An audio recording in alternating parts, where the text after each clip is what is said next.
Madame Barreau, Aminata, vice-présidente du Conseil économique, social, environnemental et culturel. Vous êtes dans votre environnement. Madame Perpétue Kassi, Monsieur Kimbolo, son époux. Dieu voulant. Ah, monseigneur, on y arrive, hein? Ben oui. Finalement. Je suis arrivé à Kouaba chez nous, comme on le dit, parce que Lacan prédomine dans le sud ici. Donc à Kouaba, je suis Mme Barreau Aminata, je suis professeur d'expression plastique, je suis conservateur de musée, donc, je suis inspecteur général de l'environnement. Et puis, je suis aussi au conseil comme vice-président. Je pense qu'avec le temps, on parlera. Je pense quand même, depuis le militaire que j'ai vu le musée. Depuis quoi? Le musée, non? Le musée de Kassou. Ah oui, j'ai fait le musée d'Abidjan comme sous-directeur. J'ai travaillé, je crois, 3 ans là-bas, avant d'être affecté au niveau du costume de Grand Bassin. J'ai fait 18 ans. Bon, je me suis fâché pour en sortir parce qu'on ne voulait pas m'enlever de là-bas. Bassam est difficile comme ville. Et puis la politique et puis la culture, ça ne fait pas très bon ménage. Donc il y a beaucoup de politique à Bassam. Donc il fallait pouvoir allier les deux pour que le musée puisse vivre. Donc nous avons essayé avec la population et ils se sont appropriés le musée. On a commencé à travailler avec le peuple. Donc voilà en gros. Mais quand la conservation textile surtout, et j'ai fait à Mulhouse, je suis venu, j'ai voulu créer un musée du textile, on m'a dit qu'il y en avait, mais ils n'ont pas pu continuer, ça a existé seulement 2 ans. Et le ministre m'a demandé d'aller réouvrir, remettre en marche. Comme ça, je suis parti à Bassam. Bon. Le musée m'a survécu quand je suis parti de là-bas, mais c'est pas ce qu'on voulait en faire que nous voyons aujourd'hui. Mais Dieu merci, ça existe toujours. Ce sont des choses qui peuvent se rattraper. On pas fini Congo. Le musée de Congo. Bon, le musée de Congo, on ne l'a pas créé, mais la ville de Congo même est un musée. C'est une ville historique.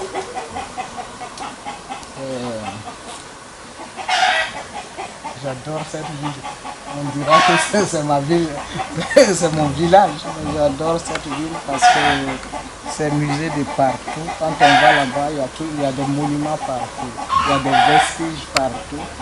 Donc vraiment, on a plaisir à visiter cette ville.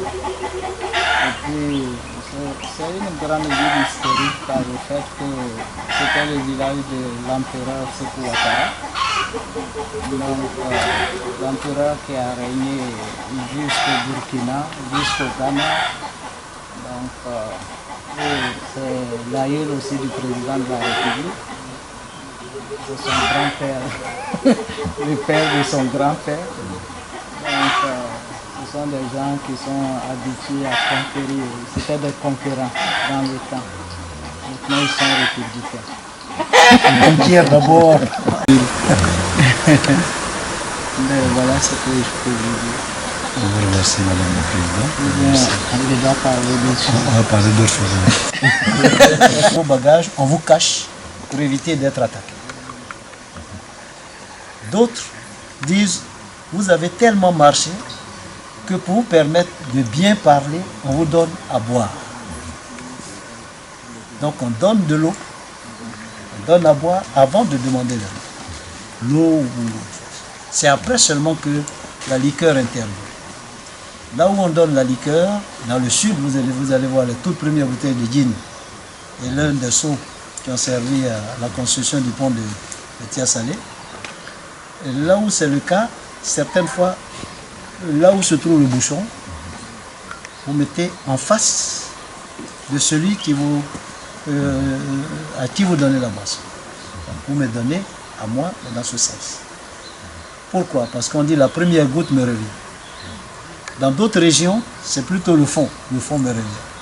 Donc si on ne prend pas le temps d'aller dans une région, d'une région à une autre pour comprendre, on fait des erreurs. Mais en Afrique, on ne fait jamais d'erreur en réalité.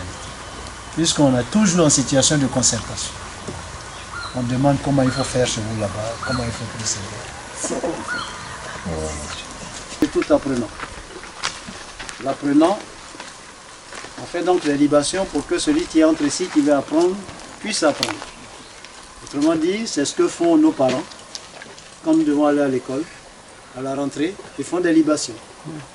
Mais la libation n'a jamais été comprise par nombre de spirituels. 3 axes majeurs. La première dimension de la libation, c'est la communication avec les ancêtres. Nous sommes dans la dimension sacrée. D'ailleurs, vous verrez qu'on commencera toujours par ciel, boire de ce vin. Terre, reçoit ce vin. Toi, le Kalala qui vient de partir, reçoit de ce vin.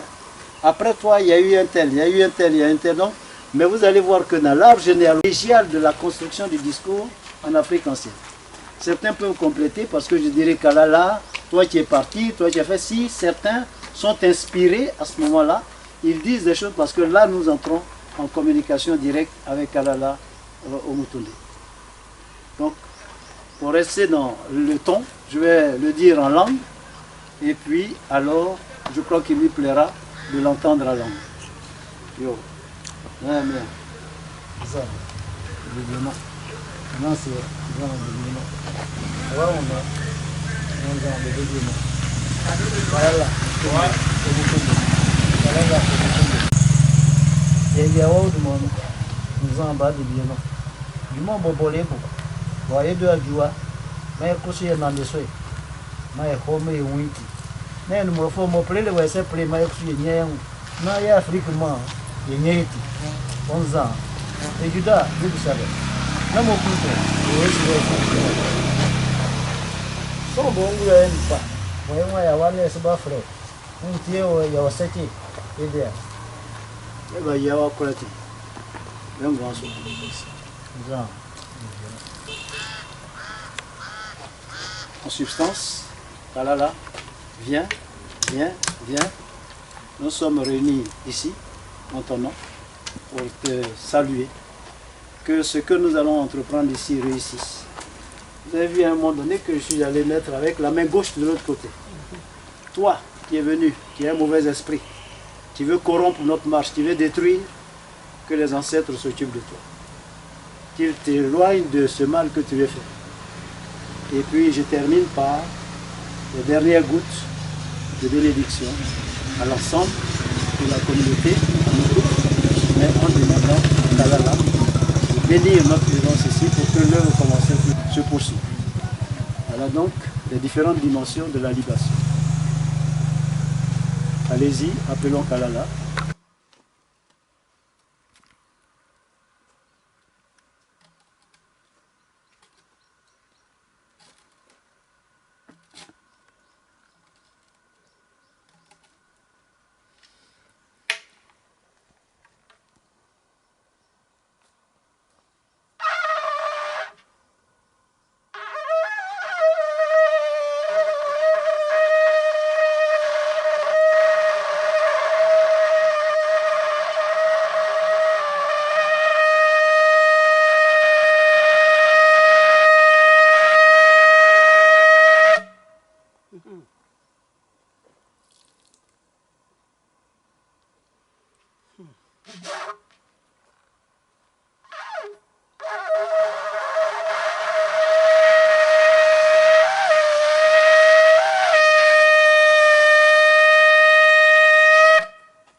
visiteurs nous ont amenés à appeler ici Paradis sur Terre.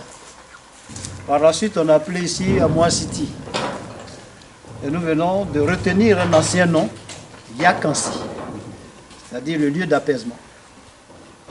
Que tout s'estompe. Quand on arrive ici, qu'on est en colère, que la couleur, qu'il y ait un apaisement. Donc Yakansi, et pour faire de Yakansi une destination touristique, on a dit Yakansi Merveille. Voilà pourquoi nous sommes à Yakansi Merveille. Directement, les contacts, évidemment, de façon officielle. Quand on veut voir le chef, on s'adresse à son secrétaire ou à quelqu'un. Quelqu'un qui comprend son langage, qui comprend son discours. Et généralement, toutes ces personnes sont accompagnées d'un animal symbole. La totémisation ou alors l'accompagnement. Quand vous arrivez à la cour royale de Moronaba, vous avez un chien et vous avez, partout où il passe, il se promène là. Ce sont des éléments qui les accompagnent.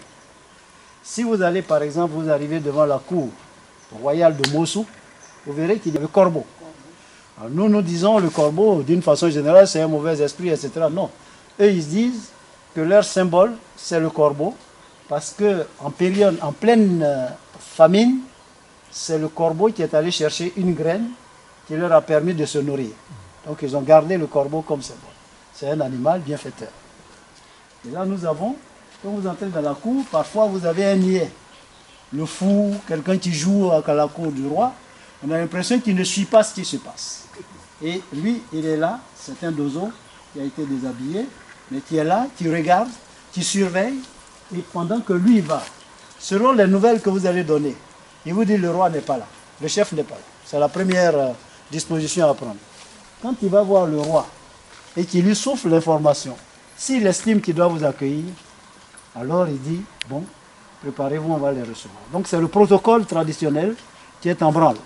S'il estime que vous êtes, que la nouvelle n'est pas bonne, ou alors que ce n'est pas lui qui doit recevoir cette nouvelle, alors il laisse en disant, on va dire, le roi n'est pas là, le chef n'est pas là. D'ailleurs, ça se répercute même sur les anciens au village. Parce que quand, par exemple, un ancien, pour une raison ou pour une autre, est malade un jour, et qui dit qu'il ne va pas au champ, si un deuil survient, et qui n'est pas psychologiquement, matériellement préparé, quand on va lui dire, mais c'est toi seul qui es là, il y a eu un décès au village, il disparaît. Il dit aux gens, ah, on va dire, il était là le matin, mais il a pris la machette, il est parti. Parce que le choc qui vient, il n'est pas préparé à accueillir ce choc. Du coup, il trouve un argument pour ne pas être directement face au choc. Alors vous voyez là, quand il est allé donner la nouvelle et que c'est bien reçu, la royauté. Il y a le roi qui est derrière. À gauche, il a son premier notable, et il a une prêtresse traditionnelle à droite. La prêtresse, c'est le devin, c'est la mystique, la dimension spirituelle. Si lui-même n'a pas le troisième sens spirituel, alors c'est incarné. Il y a quelqu'un, il y a un conseiller spirituel, mystique, qui est dans la cour pour assurer la sécurité de l'espace. C'est, je crois, la même chose dans vos formations spirituelles. Il y a par exemple dans la formation des prêtres, les sœurs qui sont des techniciens.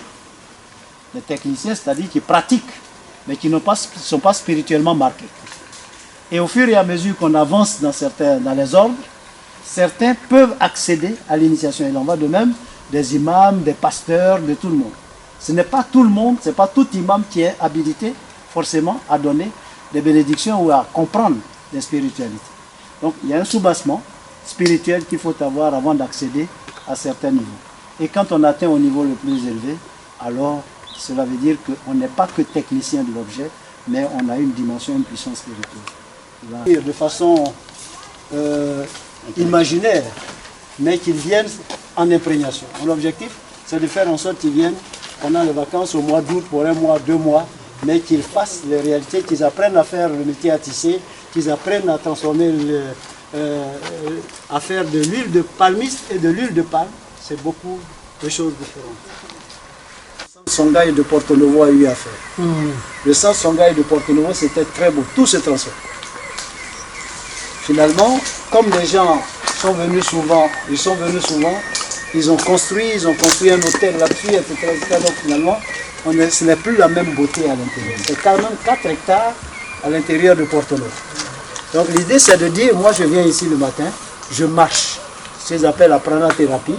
Tout le soir je marche, je prie et tout cela, ça me recharge. Nous avons l'avantage d'être à 5 ou 6 km de l'hôpital Saint-Jean-Baptiste. À supposer que quelqu'un soit vraiment touché, qu'on lui demande d'aller se reposer plutôt que de faire des va-et-vient entre Abidjan et le centre, venir ici, prendre l'air de la nature, c'est un rechargement à la fois spirituel et physique. Donc c'est un peu dans cet esprit que nous bâtissons l'espace. Du coup, si quelqu'un vient demain qui veut dire « moi j'ai de l'argent et je vais mettre 10 étages ici », c'est vraiment pas l'esprit. Il faut permettre aux gens de se sentir en place. Si nous commençons un autre symbole, on va s'arrêter là. On va s'arrêter. Regardez ce visage. Il y a bien un visage sur ce rocher.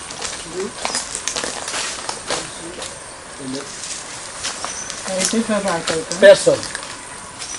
J'ai demandé un terrain, j'ai parcouru l'espace et j'ai découvert ça. Et pour nous, ce n'est pas anodin puisque sur la même superficie, d'autres rochers vont avoir des visages.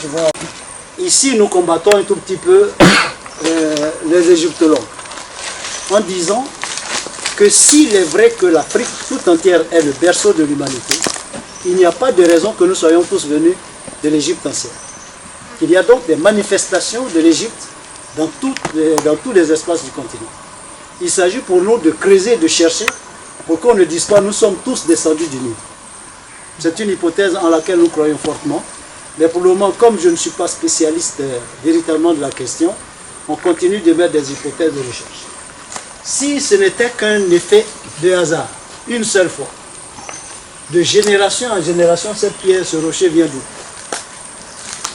Et quand nous tournons là, nous avons son frère Siamo.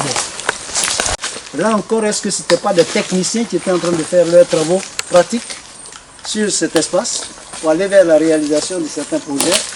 On attend que des archéologues viennent pour que nous poursuivions la réflexion.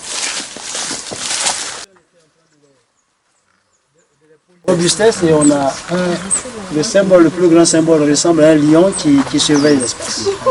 Non. Je vois ici beaucoup plus féminin que de l'autre côté. Elle a le cadeau déjà de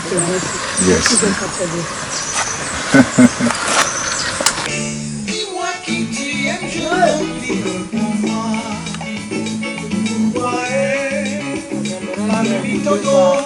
Sur la route des Et tu serais, elle m'a fait que je l'appelle. Perpétue mon bonheur. Moi j'ai peur de souffrir un jour sans principe. Perpétue, viens m'enlacer. J'irai par toi avec un amour à mon bras. Merci Seigneur. C'est un acte fort, comme je l'ai dit tantôt au début. Vraiment, nous sommes parents de tout le monde, de toutes les générations.